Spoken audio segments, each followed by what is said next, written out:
I didn't mean to do it. I mean, they sold me out, and as soon as they asked were there any poets in the house, I was the one that got finger pointed. Pushed and shoved to the center of a carpet stage, a tiny bookstore in Montgomery, Alabama. It was called Roots and Wings. And I was probably standing somewhere between Nika Giovanni's love poems and I Know Why the Caged Bird Sings. And I think I recalled Nathan McCall because it definitely made me want to holler when I looked out at the 50-some-odd of my classmates' faces, staring back at me while I nervously tried my photographic memory, trying to recall the words on a page I'd written over and over again, but never imagined I'd say out loud in front of anyone. I was only 17, but somewhere inside I found the courage, and it carried me line for line until the end. And even after all the hugs and smiles from friends, I was still shaking. And that's when I knew this was real. That's when I knew that words have wings. They're kind of like birds, but mostly like children who you groom and raise. You hope you shape them well, that a sky that has no limits will receive them, that someday somebody will take them home, call them their own, that they will find a place to belong. See, I came from a line where righteousness ran through the blood like Sugar and Rolling Stone daddies. And maybe the people who were pushing me had been here long before my classmates. Maybe my grandmother and my grandfather and their preacher siblings were pushing me too. See, they fed me parables and I acquired a taste for truth. They stood behind pulpits and I stand behind this mic, but just like them, I gotta get on my knees and hum a prayer when words don't suffice. I gotta learn to sing the hymns that cannot be found in hymn books. Learn to lean on everlasting arms and hold fast at the words that only God can write on hearts, because these hands, they never knew picking cotton, but the hands that did knew how to spin stories, knew how to sew quilts of memories so I could see my family history in a stitch. And every time my grandmother speaks, I realize that words have roots. They're kind of like trees, but mostly like seeds who you groom and raise. You hope you plant them well. The fertile ground will receive them, that someday somebody will take them home, call them their own, that they will find a place to belong. And words keep encouraging me to dream, keep reminding me that God listens when I sing. And that's how I know this is real, and I am still shaking.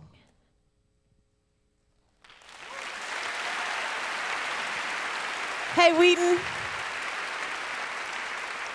Y'all doing okay? I am happy to be back here with you all. I will give my preface as usual because the Bible says that you reap what you sow. And unfortunately, in my college time, I sowed some sleeping during chapel. I also sowed some passing notes, which you probably don't do anymore because we didn't have cell phones, we couldn't text each other. So I'm not really that old, but times just changed real fast. Anyway, so we used to write notes to each other, and I wrote several notes instead of paying attention to chapel. I also caught up on some homework I should have done the night before. I'm sure none of you guys do that, but like back then, that's what we used to do during chapel. So all that to say, if you go to sleep today, if you write a note, if you do homework, I can't come out there and get you. It's my penance, it's what I must pay. It's what I must pay for the times that I did not listen to the chapel speaker. Hopefully today you will not be bored to tears. You will not be forced to write notes to others during this time. So I just wanted to give you that. Anyway, that first poem that I wrote was a true story. I actually performed my first poem at 17 years old, my last year of high school. And as I was thinking about coming here to be with you guys today, I thought about what is it about that poem that strikes me most? And I grew up in the South. I come from a Southern family. Anybody else here grow up in the South? A few people? Oh, awesome, awesome, okay. So I grew up in the South, which meant I had a Southern grandmother.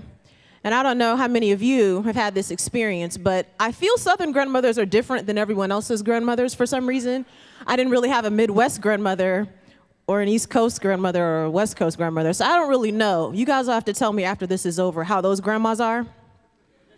But I can tell you, my Southern grandmother, she had a few rules in her household. First of all, she had this legend. I'm assuming you're in college, many of you are single. I will give you this dating tip from my grandmother. It didn't work for me, however. But who knows? I'll tell it to you guys. Maybe it'll work for you. So my grandmother, they had this legend in the family that if you wanted to dream of who you were going to marry, when you moved, your first night in the new place, you put shoes underneath your pillow. And you would dream of your spouse, right? So my grandmother came from a family of 9. I'm saying you might need to try this now, especially if your dating life is not working. You might need a new method. Throw a new method in there. It's insanity to keep on trying the same thing. It's another quote for another time. Anyway, so she came from a family of 9. This is around the turn of the century, between the turn of the century and the 1920s. So at this time, she and her family were sharecropping, which meant they were living on someone else's plot of land, farming the land, and getting paid for their time to do that. Well, after a while, that doesn't make the amount of money that you need to sustain a family of 9 children. So their parents moved from the country into the city to work in a factory. So my grandma does the thing. As soon as they get to their new house in the city, she puts shoes under the pillow. She dreams of my grandfather. Never met him in her life, right? So she had 6 sisters. No, there's 5 sisters because there were 6 of them, 6 girls and 3 boys. So obviously, their house has now become the new social life place because there are 6 girls there. So the gentlemen come there to meet and greet, whatnot. And my grandmother answers the door, and there's my grandfather, unfortunately there to see her sister. At which time, my grandmother did what any good woman would do. She told her sister, hands off, that's my man. That's my husband, I already dreamed about it, back off. So her sister, also being the good woman, said, it's fine, I have so many other people to date, take him. He doesn't matter to me. Turns out that my grandfather takes my grandmother down to the Five and Dime. I hear there's jewelry down at the Five and Dime. I don't really know what kind of jewelry you buy for a nickel or 10 cents, but whatever, it doesn't matter. He did that. They get married, stay married 60 years until they both pass away. What does this mean for you? Try the shoes thing. I tried it. Maybe I used the wrong pair of shoes. Maybe it should have been a pair of heels, a pair of sneakers, some flip-flops. I don't know. Next time you move, to a new dorm room or something, give that one a shot. Okay? See how it works out. Another thing my grandmother was into is she believed that when it was storming, you unplug everything in the house. She did not play about this rule right here. This is actually my great-grandmother, so we're a couple of generations away from each other here. At this time, I am playing with My Little Pony, which, if you're not familiar with My Little Pony, let me help you. My Little Pony's made of plastic, but there's pink hair for the tail, and what is it? The mane? I don't remember. It's like a tail, and then she got like some bangs on the front. So obviously, this keeps me busy for hours because there are many different ways you can braid this hair. You can crimp. You probably don't even know. You know crimping. You can do all kinds of things to this hair, which I'm busy doing as it is starting to storm. My grandma's running around the house. She's unplugging the alarm clock, the TVs, whatever you plug up in the house, she's unplugging it all, turning off all the lights. The only thing she didn't unplug in the house was the oven and the refrigerator. That was only because she couldn't get back there. It was not because she felt that you should not unplug those things. She just couldn't get back there. She comes to me in the midst of my hard work braiding hair and says, you have to stop doing that. There is no playing when God is doing his work. Now, I'm 6, obviously, so I'm like, I understand God's got some work. I've got some work I'm doing over here, too. So,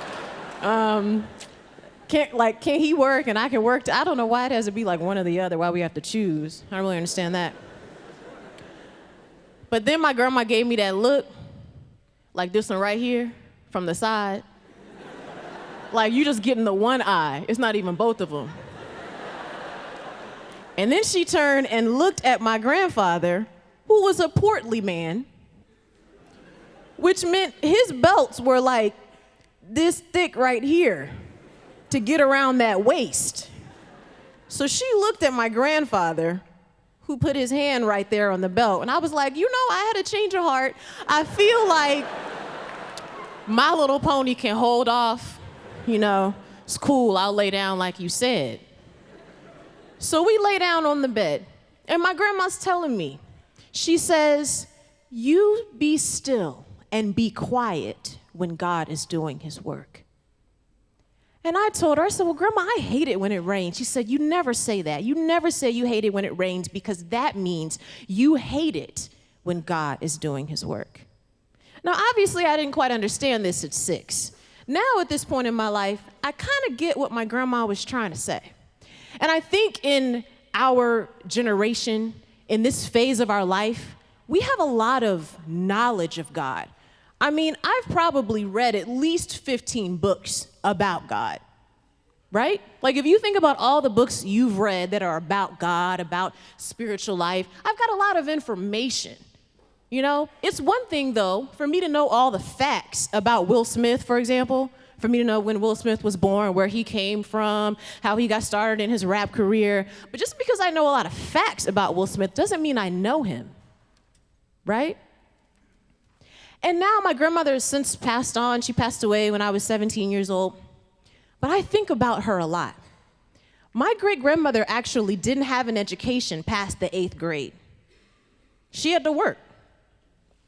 But when my grandmother would sit there and be still and be quiet when God was doing his work, when she would gather the other church ladies in her house and they would get together and they'd pray, when she would sing to God on her bed at night, I could tell that she really knew him. And the older I get, the more I'm like, I think I want to know God like that. Like how when my grandma talked to God, it was like she knew God was listening. She knew that God was going to do something about the thing she was praying about. And I think that's the interesting thing about being a Christian, about being a follower of Jesus, is that really we got a lot of Twitter and a lot of Facebook. We got a lot of information and purpose-driven church and 5-star church and paradigms and strategies and ideas and thoughts. We got a whole lot of that. But at the end of it, the way to get to know God is ancient. It is quiet. It is still. It is prayer. It is reading the Bible. It's the simple stuff. And as I'm saying it to you, I'm knowing in my heart that's something that I got to work on, because it is hard to be still and be quiet.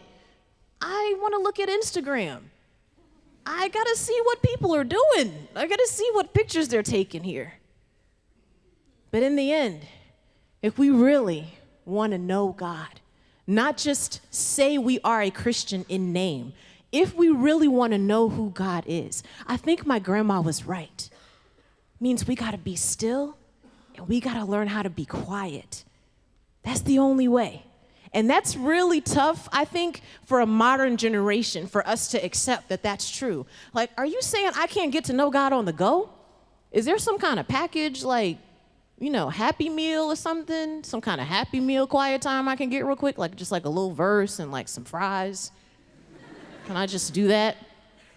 Sometimes. But if you're in this room and you really want to know God for yourself, not for your mom or for your grandma or your youth pastor or your professor, if you really want to know God for yourself, that boils down to being still, being quiet. The other issue I have with what my grandmother was saying to me is that sometimes I don't really like it when God does his work. I don't know if any of you would ever admit that this is true, but sometimes I just feel like the way he's doing his work is not the way I want it to go. It's not going as fast as I would like it to go. But if I would really trust, he's God, right? Like his brain, like my little brain's like a pixel on the grand scheme of God, which means there's a place in there for me to trust that God is going to do his work and finish it. Doesn't the Bible say that? It says that he will do his work in us until that work is completed, until the day of Christ Jesus, right? All right, got kind of quiet in here, so move on from that. I thought I would tell you guys a little bit about spoken word, which I think I did a little bit of last time I was here, but I brought a new poem, haha. So you get a chance to hear that today. But I thought I would set the scene before I go into this so that you'll know how this goes. I also feel the need to dispel a myth and rumor about how spoken word works. Whenever you watch spoken word on TV, on the sitcom, what do people do when the poem is over? Snap their fingers, don't they? It never happens in real life.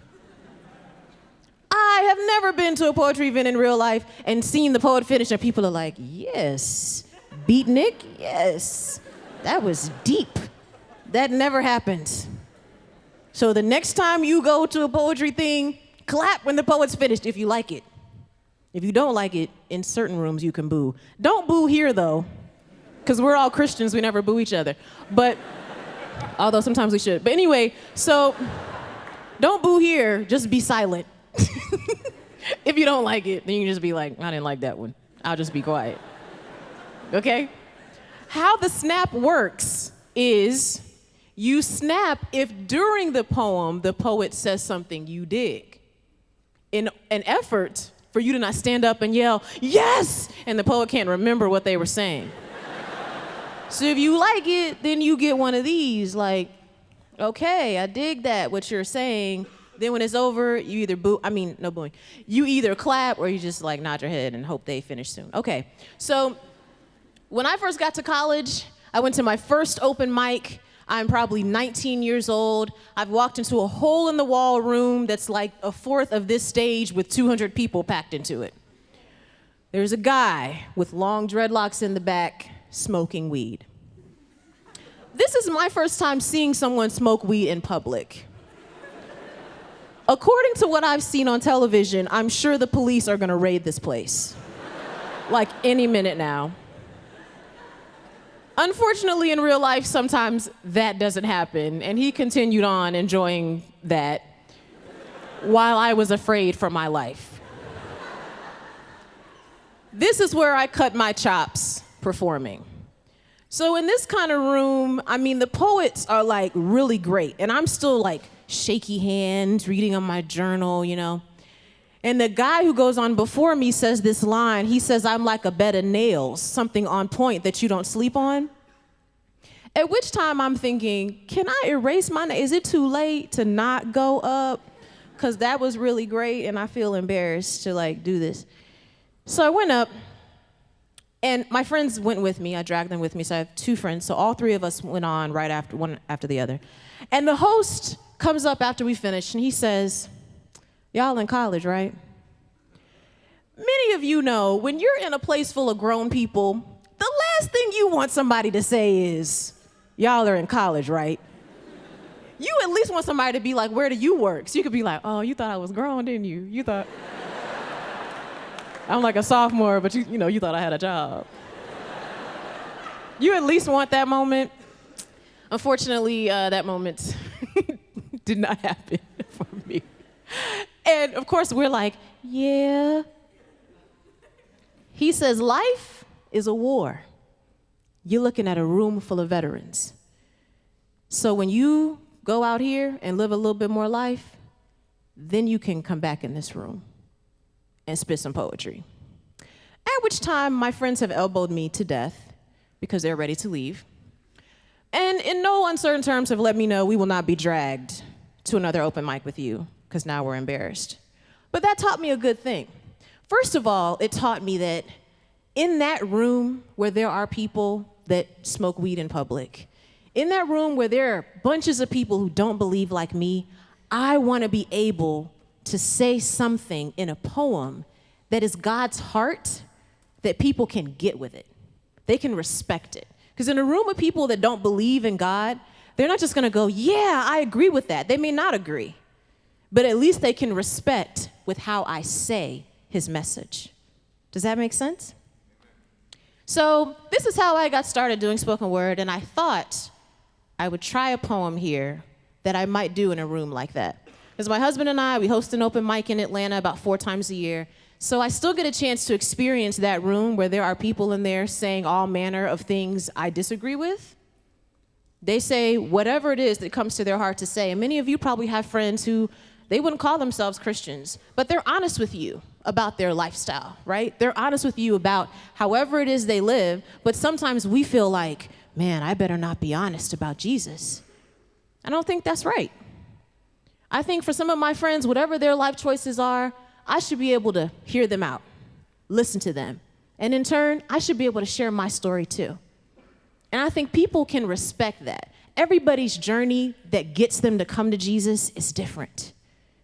But we all have a journey. We all have these steps that get us to the point that we say, I'm going to give everything I have to God.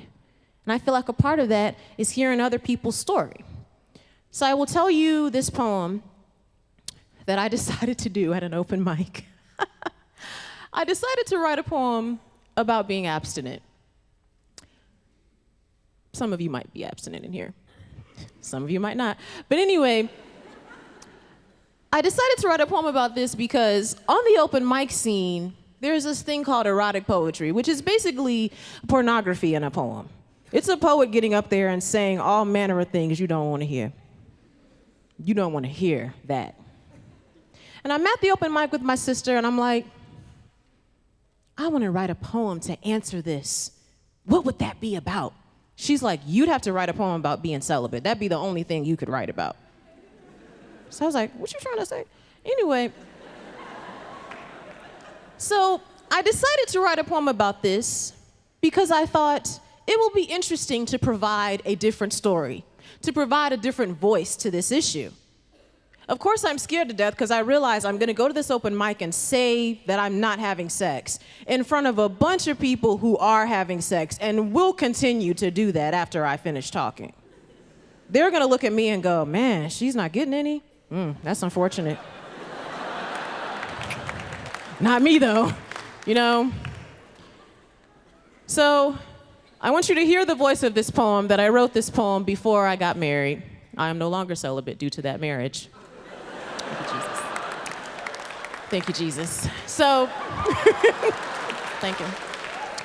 We'll talk about that afterwards. All right, so I'm gonna do this poem, and it is called The Waiting Game. I want you to hear something that, you know, I would go out to an open mic and do where hopefully there will not be weed smoking. Today, I realized I have two things in common with a nun: devotion to God and not getting some. And I mean not getting any. And I'm not picky. I like them tall. I like them good, or not at all. But sex before you marry me, the answer's not at all. So I lose some of them. But I get to keep me, which keeps me free to answer questions like, why in a world of quick contraception would I decide to just say no to the euphoric big O, keep my panties on and my legs closed? Is it because I don't like dating? Is it because I just like waiting or toying around with a man's feelings, wielding the power between my legs to force some man to commit to me? No. I just want more than a romp. More than a few good sock-it-to-me's in a sack. More than a bang, smash, hit that, tap that. I want more than what your private parts can do. I want more than what you can do in the back of a car. I want to know about your scars. I want to know how you're going to get to where you're going from where you are. I want to hear how God speaks to you. And I'm not asking anything of you that I wouldn't do. So yes, before I exchange bodily fluids, I'll wait to exchange vows until periods become more than a grammar mistake to say, baby, I'm late. Cry a joyful kind of tears. Have no question who the daddy is. Report the news with no awkward pause, with no, oh my God, except to say, baby, that's me and you in there, that's us. Filled with trust and love, and we'll kiss and hug and maybe raise one more child that won't have to know a single parent home. It's not because I'm a prude. Maybe I'm just the kind of woman who prefers building a life with a man over a one-night stand. And I know these days, celibacy might as well be leprosy because nobody wants to catch it. Nobody wants it to happen to them. Wait until you get married seems kind of outdated. Seems overrated because nobody wants to buy the car without taking a test drive. And if we gonna have a cake, we might as well try a slice. But we all know situations where one-night stimulation turned into weeks of burning sensation, or that you can be a master in bed with no ability to commit and not enough common sense it takes to raise a kid. And then there are all these super religious freaks who think their sexual soapboxes entitled them to the job of pointing fingers, making cases as if they were as good as God. No one's perfect. I've had self-esteem so low that I would have given me away to the first man asking just to make him stay. And I had to realize that the beauty between my legs is worth waiting for. I hope you'll discover you are too.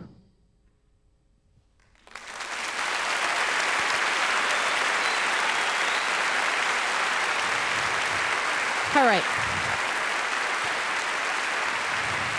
So obviously, I was pretty nervous doing that poem. It's actually on YouTube. On my YouTube channel is the actual first time I ever did that poem, like in front of an open mic audience. But why I wanted to share it with you, first of all, is because if you're out there and you're teetering and you're like, I know Jesus said, I know the Bible said, but can't we just, they got married when they were 13 back then, and I'm not 13, like, can God work out a deal with me? Like, you may be out there thinking that. On this other side of marriage, I can tell you it is worth waiting. It's worth waiting for a lot of reasons. It's worth waiting, first of all, because there's just too much disease out here. You don't want to get involved in that. It's worth waiting because coming from a single parent home, you don't want to do that. You don't want to make that choice to end up having a child with someone who is not going to be a good father. And you may be out here and you're like, I've already been there. I've already done that. But the beautiful thing about grace, the beautiful thing about following Jesus is you can decide at any point, this is it. This is what I'm going to commit to. And I'm not going to sell you the utopia. Like, I was told a lot of things when I was in a youth group. If you wait, God will bless you. You ever hear that one? He will bless you, though, but you need to decide that you want to commit to that because you know that God knows what's best for you. And if God said so, that's because it's best. You need to make that commitment for yourself, not because you worry about what people are going to say, what they're going to think of you, but everyone in here is worth that. You're worth someone looking at you going, I will wait to ask you for that until I marry you. Every one of you is. Women and men in here. Okay, my soapbox is over. Talk to you about it at the table afterwards. Love you guys. Okay. Before I leave today, I wanted to share this story with you about my last year of college. I know I've got some seniors in here. Seniors? Ow.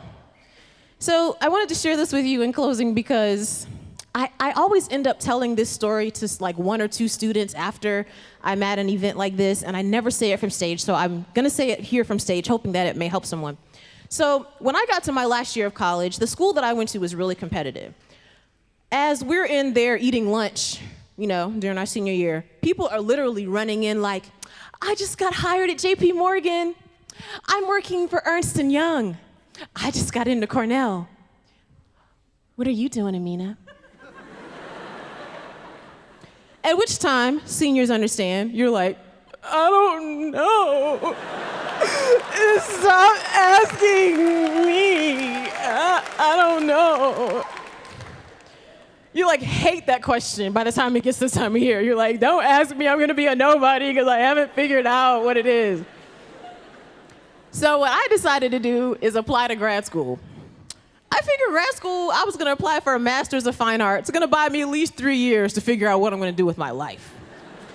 I'm like, if I don't have that figured out at the end of 3 years, I don't know what I'm gonna do. So I applied to grad school at 3 schools and continued to get what's called the thin envelope, which means there's no housing information in that envelope. There's no, give us the rest of your information, we've accepted you in the school. That is saying, congratulations, we reject you. At which time, I begin to get angry with God because I'm like, you don't care about me.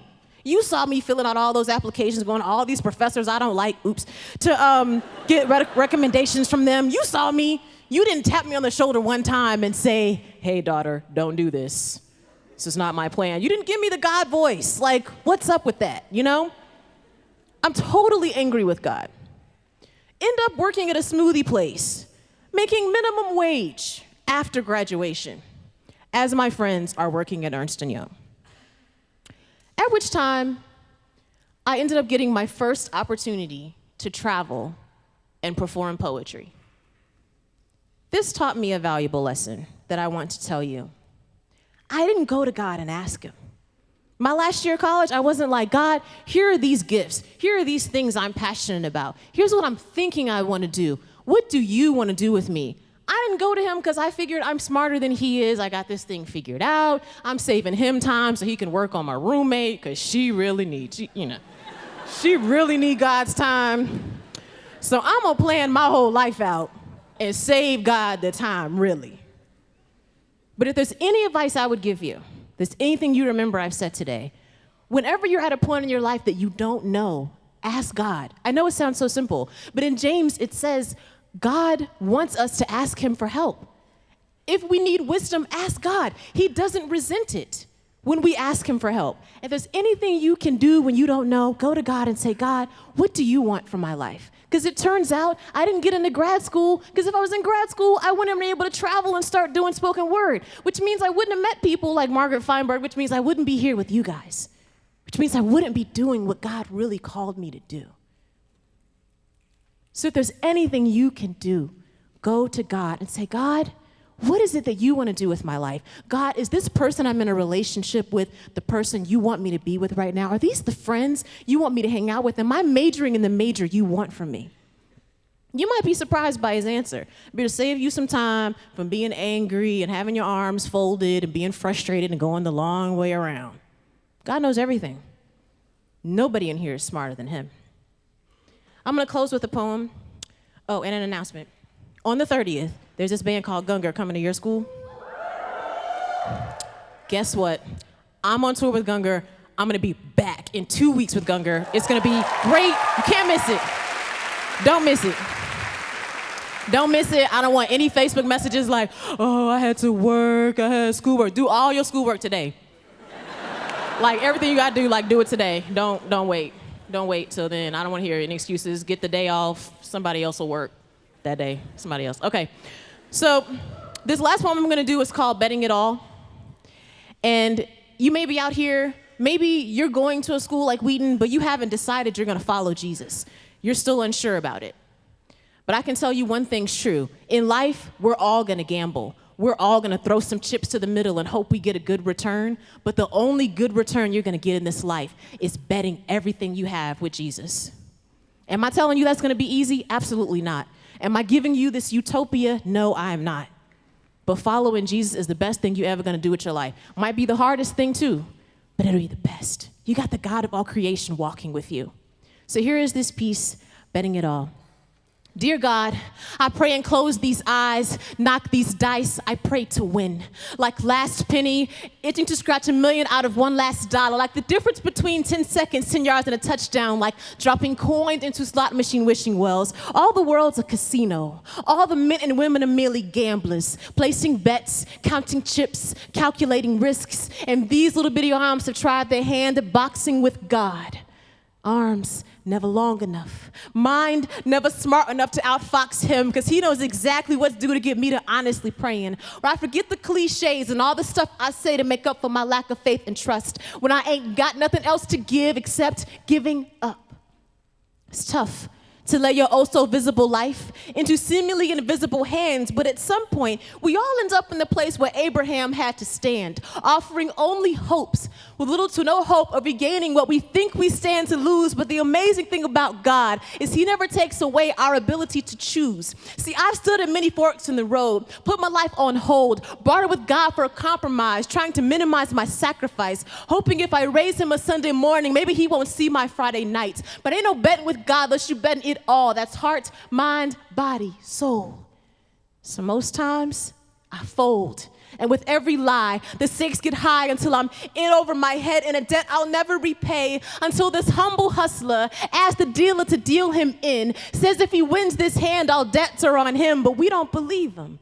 He looks too new to the scene, like he never cashed in a chip, never smelled the scent of newly minted green, but he just smiles and holds his cards close to the chest, says focus on hearts and let the rest worry about itself. He came to pay debt with death so I could see him face to face. And when it was time to pay up, Jesus stood in my place. And that's how I know there's more to grace than bowing heads and praying over meals. It's not how much good we can do. God just wants us to yield. These little bitty arms who tried their hand at boxing with God, and now this heart is going to take a chance at betting it all. Thank you, guys.